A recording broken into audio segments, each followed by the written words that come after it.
We are live. You're Welcome, live. everybody. Yes, welcome, everybody, to another episode of our Divine Farmer Health podcast. My name is Jimmy Yin, the Acu Sensei, and I've got Chris McKee, my partner and nutritionist. And so today we are going to talk about wellness, I believe. Right, Chris? Actually, we're going to talk about muscle. Muscle. Okay, that's Muscle. fine.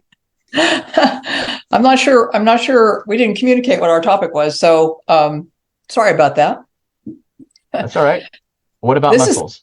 this is one that we absolutely want to record and put up on YouTube because Mhm. it's so essential. It's so important, and I think that I want to share some statistics first because I know when we do our surveys, Jimmy, you and I do our surveys of what people want, right, the most, weight loss comes out number one on top all the time, right? Mhm. Yeah. So it's still a huge concern for people, and rightfully so, because statistically, 39.6% of the US population is obese. That's obese, not just overweight. And then another 31.6% are overweight. So that's 71.2% of the population is either overweight or obese. So we have a major problem. And of course, that's going to come up as number one that people want to lose weight. And yet it seems as if people are still struggling all the time with weight loss, right? I mean, it just seems like they do these diets and then, it either comes back on or they don't lose the weight or they only lose a couple pounds. And I honestly think that we are looking at this from a completely backwards perspective. And I've been in this industry, in this health and fitness industry, since the 70s. So I've watched this happen. I mean, we had, right, dance aerobics started in the 70s. People were running in the 70s. It was a really big deal. And yet we've gotten more and more obese and more and more obese. And of course, we know that food has played a huge role in this, because I didn't grow up with any fast food. There was no fast food. There was no such thing as fast food when I grew up. Even with my children, who are in their 40s now, they're in their late 40s, there was very little fast food in the towns that we lived in. Fairly metropolitan area in Northern California, but there really wasn't. It was just the beginning of a Taco Bell or something like that.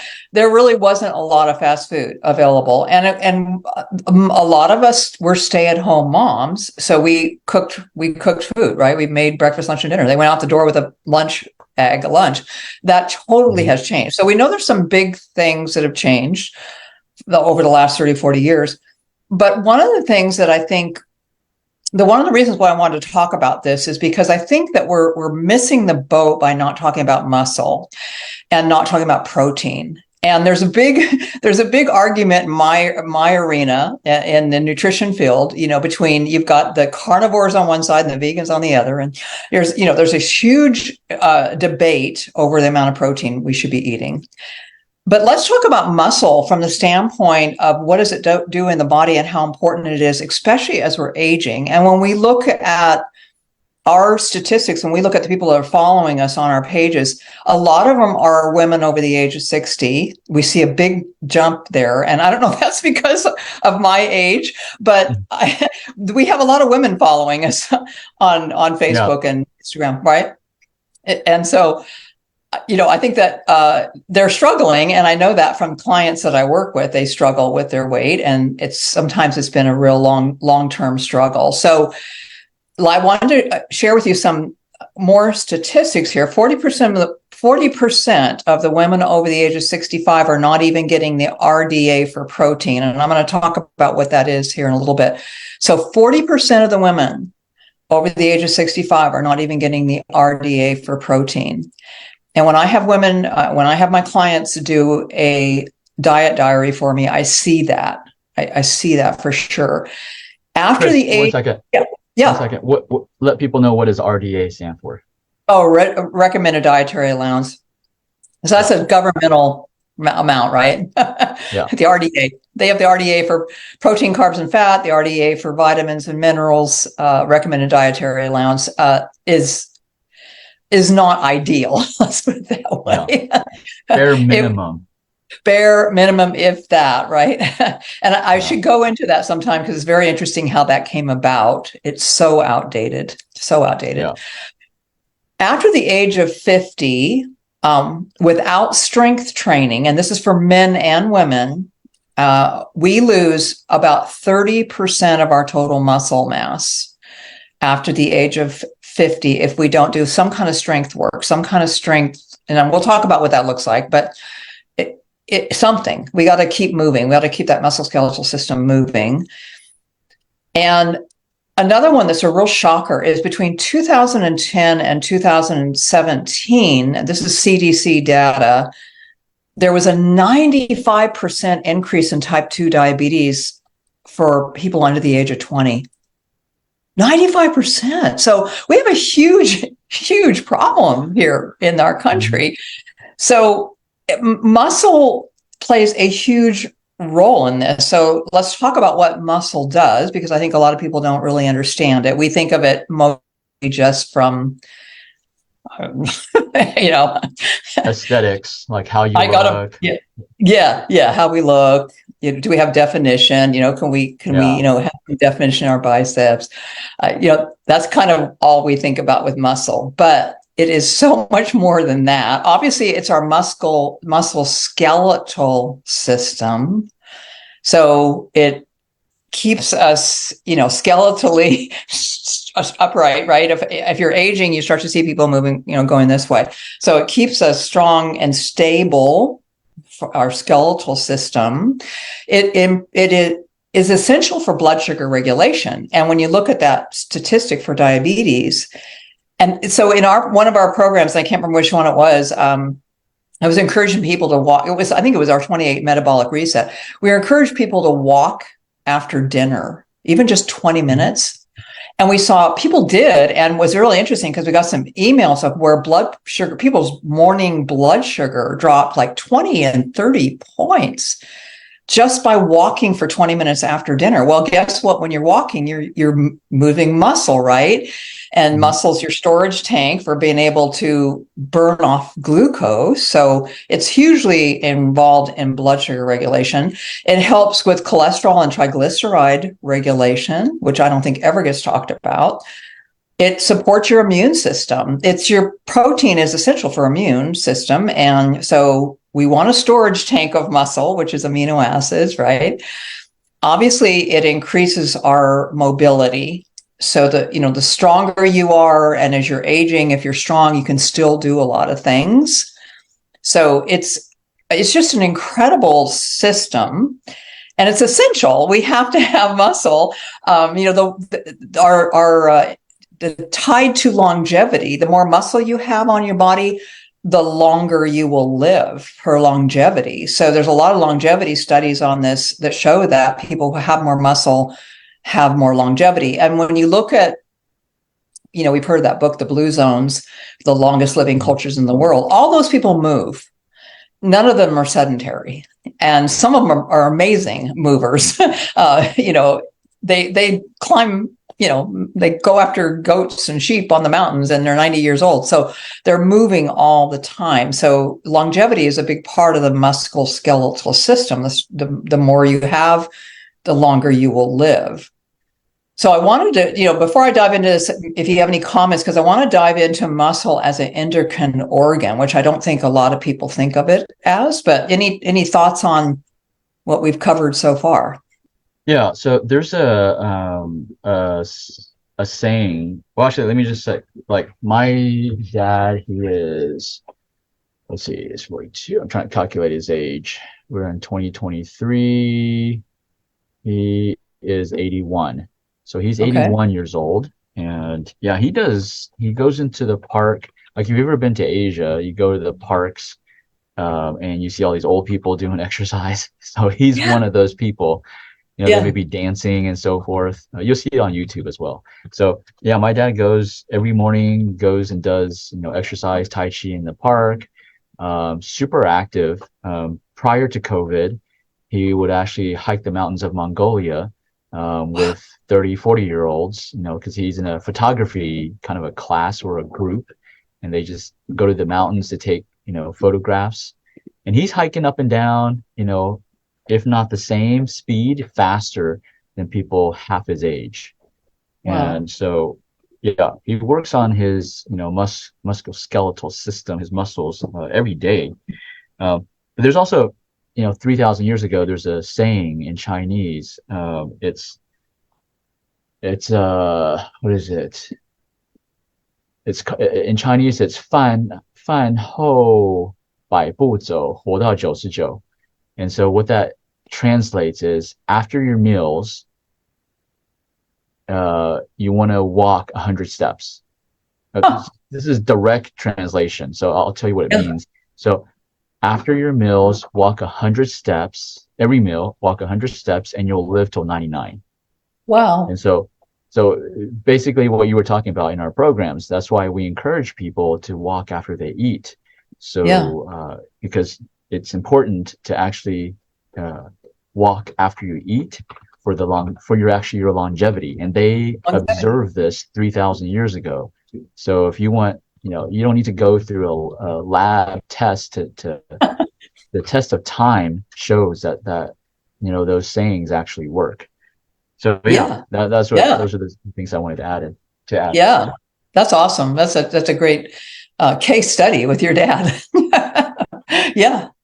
So endocrine organs. So one of the things that you and I talk so much about is the interconnectedness of all of our organ systems, and how we don't silo out just kidney health or just liver health or whatever. It's all interconnected. And obviously with Chinese medicine and with what you do with acupuncture, that's a really big part of that. And we in Western medicine have siloed things out.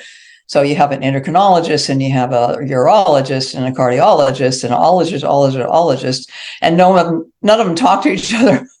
One's working on the kidneys, and one working, on the cardiologist or whatever. They don't talk to each other, and the body talks to itself. It is always talking to itself, and the muscle, believe it or not, is part of that system. So think about this for a minute. 40% of your body weight should be muscle if we're healthy. So that's a huge percentage of our body weight that's muscle. And anytime you move, you're moving your muscle, they're moving that. And it secretes a hormone called myokines. Okay. It's an actual hormone, travels all over the body. And it interfaces and talks with your liver and your immune system and all of your organs, right?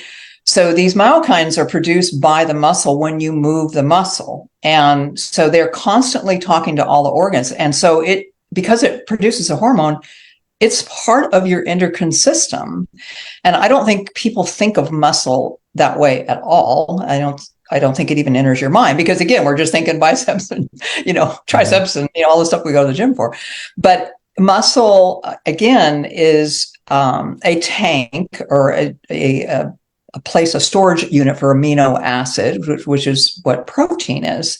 So when you look at protein, piece of chicken or whatever, it's made up of amino acids. And so muscle is a storage tank for all these amino acids. And so when we are getting older and we're going to lose muscle as we age, that's just part of aging, you're having to actually be more cognizant of how much protein you're eating versus less.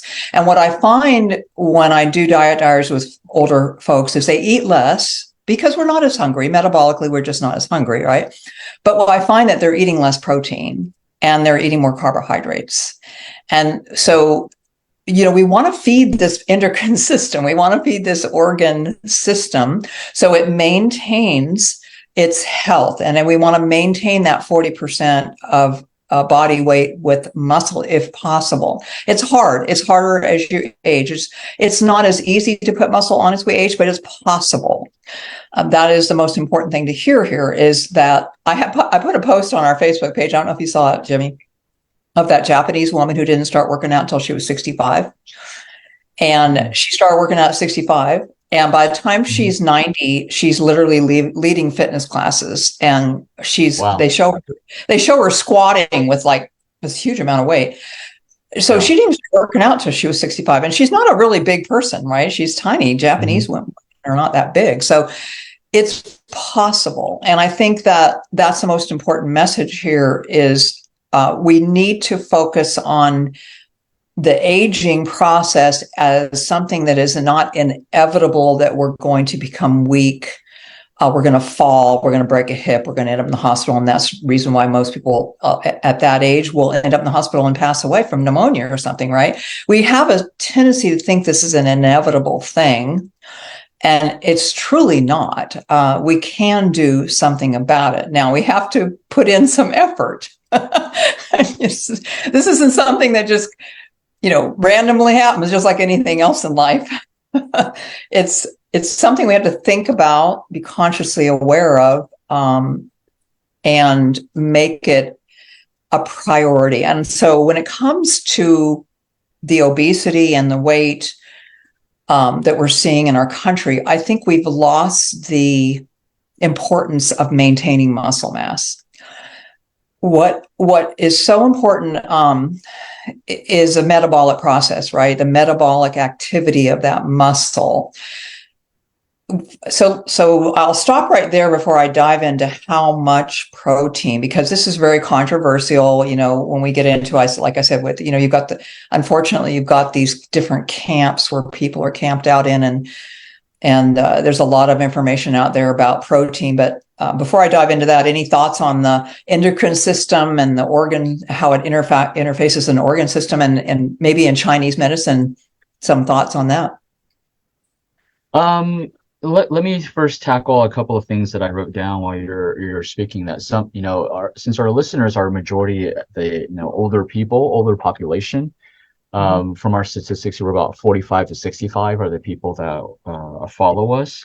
And so there's 2 points I wanted to make. Number one, as we get older, okay, this is a practical tip you can use. As you get older, especially when you're in your 60s and above, you need to exercise more. So you need to do more exercise than when you were younger, right? Because we were, like you're saying, we lose muscle mass faster as we age, which means to compensate for that, even just to maintain your current muscle mass, you have to do maybe twice as much exercise. Now, let me clarify what I mean by that. It's more of the frequency. I'm not talking about lifting heavier weights. That's not what I mean by building muscle mass. You need to be lifting weights more frequently, right? If you were as a 30, 40-year-old, maybe you're lifting weights 3 times a week. Well, as an elder in the 60s or to 80s or above, you need to probably be lifting, 5 times a week. Now, the amount that you lift is different. It's not heavy. You're not lifting heavy weights, right? But you need to be exercising more in order to maintain your muscle mass. Now, the second thing that people are an objection that I can hear people say is, oh, I don't have energy, or I don't, feel like I don't have energy to go lift weights, right? Well, here's the fact, and this is now for you younger kids. So you're younger than 40, right? If you're younger than 40, here's a learning experience. The reason why when you get older in your 60s and your 80s that you don't have the energy to go out and work out is because of what you did when you were in your 20s and 40s. Your 60s are going to reveal the results of how well you've been taking care of your health in your early years. In our early years, we don't feel it because our body responds fast, or our body recovers fast. So we neglect it. We just neglect our bodies. But as we get older, we lose that ability to rebound fast. And so all the mistakes you made in your early years, this is like with everything, not just with health, right? You make mistakes in your career, you're going to feel it in your 60s and 80s. If you don't take care of your, let's say, finances in your 20s and 40s, then when you get to your 60s and 80s, you're still going to have to work, right? And because you don't have income. So it's the same with your health. If you don't invest in your health when you are in your 20s and 40s, you're going to pay for it in your 60s or 80s. So this is a message to you 20s and 40s. You need to start, paying attention to your health and your muscle mass. Otherwise, when you get to your 60s and 80s, you're not going to have the energy. Now, even if you don't have the energy, you still need to get out. You need to walk. We're not talking about lifting 100 pounds. That's not what we're talking about. A simple walk after every single meal, 7 days a week. Start with that. Just by doing that, you'll increase your muscle mass in your legs, right? Mm-hmm. You'll get strong. You'll notice your legs, your quads, your calves, you're going to get all stronger just by walking. I'm not even talking about power walking. I'm just walking. Walk 30 minutes after every meal. Just start doing that. You will build muscle mass. The largest muscle in your body is your quads. That's the Yeah. one you want to build first anyways, right? Because your legs actually, not to get off topic, but your core, here's the thing about, the physical therapy, not physical therapy industry, they like to, and fitness trainers like to focus on when they say the core, they think it's your abs. Your abs are not your core. Your core is your lower body, is your legs. You have strong legs, you have strong leg muscles, you're going to have a strong back. Because guess what? Your legs support everything above, right? And some of y'all got a big head that weighs 100 pounds. It's got to support that big head, right? So get strong legs. If you want to focus on the core, it's your legs, not your abs. Yeah, good point. So let's talk about protein, because what do we build muscle with? Protein. We can't build muscle with carbohydrates. We can't build muscle with fat. We got to have protein. So let's go back to that RDA. So the RDA, and this is probably so off because they say average. Well, obviously we just read 71% of the population is either obese or overweight. So average isn't a very good place to be. No. But the average amount of protein for a woman is 45 grams a day, and an average for a man is 55. That is so old and so outdated. I can't believe they even still have that out there. But this is what happens with the RDA. It hasn't changed in decades and decades. So what we now know, though, with research, and I will tell you someone that is really, really interesting to listen to, is a Dr. Gabrielle Lyon, and she's a medical doctor, but she specialized in nutritional science and geriatrics, and she's been studying protein for 20 years. And so she has a practice called muscle-centric aging or longevity. And so her clients, she works on muscle with them. So she's got real live people that she's working with, right? And watching what's happening in their body, especially for weight loss, but also for longevity and strength and maintenance and musculoskeletal structure as you're aging. Very, very interesting woman to listen to. But she, along with a number of, not only she has some fantastic research. She just came out with a book called Forever Strong. So if you're interested in reading that, Forever Strong, Gabrielle Lyons, but she has so much science to back up what she's saying. But she's also in that space. There's a lot of, because I read a lot of this stuff because of my age, right? I'm like, okay, whatever I can do to stay strong and healthy and as for long as possible and independent as possible. And I think we all want that. I read a lot of people, science research that people are doing on aging and longevity and protein, and we're seeing a movement more in this direction. So based on not only her research, but there's quite a few other people in this field that they suggest 1 gram of protein for every pound of ideal body weight. Okay. So again, for those of you who are listening, if you're not at your ideal body weight, then you're going to want to use that not against your current weight, but what your ideal body weight would be. All right. So and that's challenging to do, I will tell you, because, I am at about 124 pounds. That's 124 grams of protein a day. That's quite a bit. I don't very often hit that.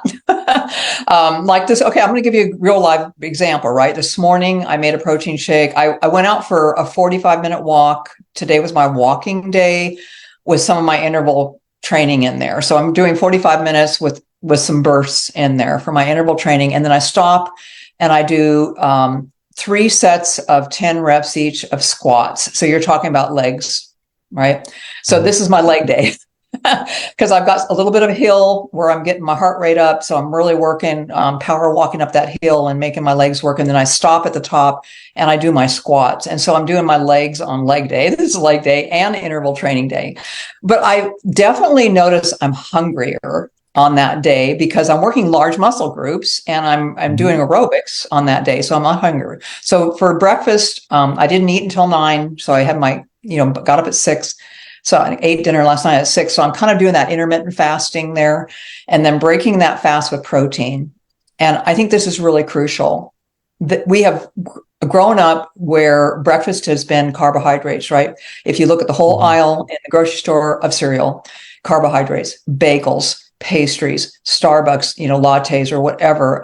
The worst thing in the world you could start your day with is carbs and sugar. So I always start my day with protein. And so I did a protein shake. I used a base of coconut milk, which is very low carb. And I did a half a banana, some organic strawberries, some organic blueberries. And then I put today was collagen protein. I alternate between that and grass-fed protein, 20 grams of collagen protein and a half a cup of plain Greek yogurt, which is another 10 grams. So I got my 30 grams of protein in with some blueberries and strawberries and a half a banana. And so I'm getting some, antioxidants and stuff like that in there. But I got my 30 grams of protein in there and I will be satiated for 4 hours, easily satiated for 4 hours. And that's one thing that protein will do for you. It will satiate you versus a carbohydrate. If I were to start my morning with a carbohydrate, I would be craving more carbs easily within a couple hours, right? Because my muscles are already saying, where's the protein? And so muscles being amino acids being so essential and protein being so essential, when we don't eat it, the body will keep wanting to feed. I call it feeding. It's kind of like a cow grazing, right? It's like, I got to go find some more. It's like there's no satiation. But when I eat protein, I'm satiated. So that's one thing I really noticed. But it's really important at my age, I'm 72, that I am, like you said, Jimmy, trying to even maintain what I have, which I know I've lost muscle because I know I'm not as strong as I was in my 40s. I used to ride horses all my life. I rode horses and I could pick up a big old giant Western saddle in my 40s and throw it on the back of a 16-hand horse. I couldn't do that now.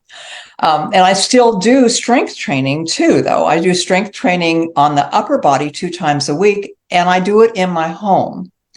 So I don't go to the gym. We have a weight bench in the house. We have weights. I do it in my home. Plus I do some yoga with that and stuff. So protein at 1 gram per ideal body weight. So if let's say you're 30 pounds overweight, that, then you want to go back to where would your ideal body weight be and figure out what your protein is. I would guarantee you it's going to be challenging for you to meet that because you're probably not anywhere near that amount of protein in your diet. And I think that this is such an aha moment for a lot of people I do consulting with when I look at their diet and then we refigure it and I say, we're going to go way up on protein.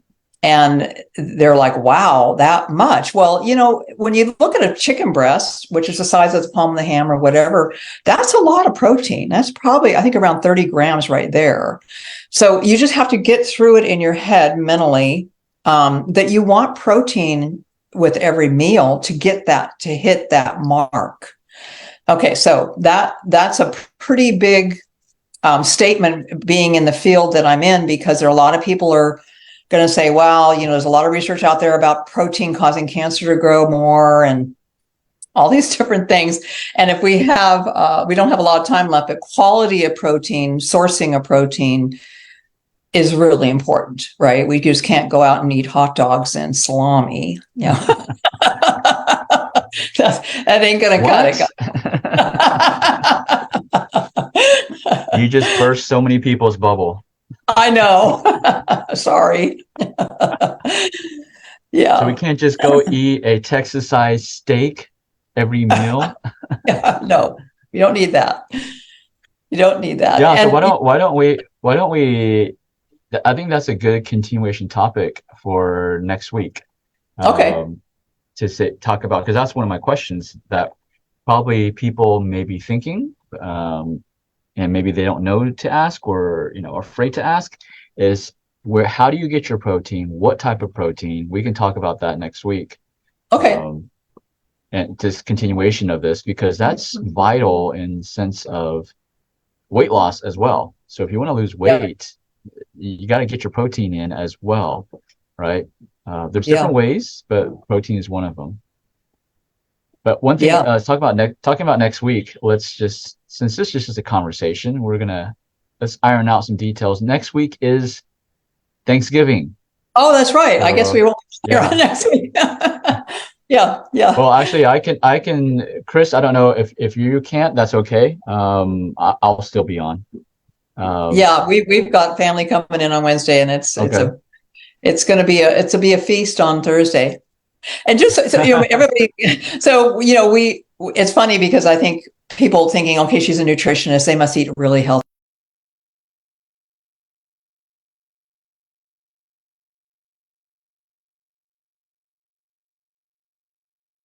No, we are doing traditional pumpkin pie, apple pie. I mean, the whole 9 yards, and we'll feel horrible. We'll probably feel we'll probably be like, okay, I'm done eating. That's the way usually I am. Like after 2 days of it, it's like I am done. Yeah. I don't want to eat. I don't want to eat for another 2 days. So Yeah. yeah, we'll be picking out and we'll be baking and cooking turkeys when you talk. Yeah. Yeah, Good, good. Yeah. yeah, Same thing. And that's the thing about what you get with Chris and I. We're gonna tell you, we're gonna be transparent. We're not gonna be fake and tell you, oh, we don't eat these things. I'm a yeah. foodie. I love to eat. You And are. so, yeah, I love to eat. So what my wife likes to do for Thanksgiving, we've done the turkey stuff. Yeah, But what she's been liking to do is we usually order some lobsters, and that's her turkey. nice, So she'll get nice. like a pound of, I mean, I just big, we buy it. It's unhealthy, okay? So, Dip it but in like Chris says, butter. oh, they're marinated and I don't know whatever, but it's so good. It's Yeah. worth the suffering that we know we're going to experience afterwards. But here's the thing, we don't do it every day. Chris and No, I, we don't eat like this every single day. no. So we're not telling you you have to be perfect in order to have a healthy lifestyle. We're just No. saying, hey, majority of your time, 90%, 80 to 90% of your time, you should be eating healthy. But Yeah. these occasions we all pig out. So it's normal when we don't shame anybody for doing it because we do it, right? Yes, But yes. so then you think, okay, but is there a solution? How can I make it less miserable, right? And so that's what we were thinking about. And that's why we actually created a program, a 10-day Thanksgiving detox. Now, Yeah. here's a twist on it. You don't do the detox after you pig out. You do the detox before you pig out, right? And so even though Thanksgiving's next week and this is 10-day, you can start today. So Yeah. we created a 10-day detox, Thanksgiving detox, because we know you're going to pig out. We're going to pig out. And it's going to help you enjoy your delicious meal and maybe not suffer as much. But hey, maybe you can't do this program all the way. Maybe you got to wait for after your Thanksgiving. You can still do it. Well, actually, no, for this program, it ends, the last day to register is November the 23rd. So the last day to register for this Thanksgiving detox is November the 23rd. Because we're going to put the link up top on the comments so that you can sign up. But actually, we found out, we just came up with this idea. Majority of the people, you're going to see all these detoxes after Thanksgiving. We said, hey, why don't you detox before so that you can actually enjoy your Thanksgiving meal even more and not suffer as much? And yet, here's another one. You can enjoy your Christmas because we know you're going to pig out on Christmas too. We are too, right? Yeah. So why not? Yeah. Why not detox so that you can enjoy your meals and be present with your family instead of being in a food coma, right? There you So go. again, we'll put the link below. Sign up ASAP. The last day to sign up is November the 23rd on Thanksgiving Day. I recommend you sign up today and just start doing it today so you can have a great Thanksgiving. Yeah. Any last words, Chris? Well, we had a question. Somebody said, so Ellen asked, so eat vegetables first, meat, and then carbs last.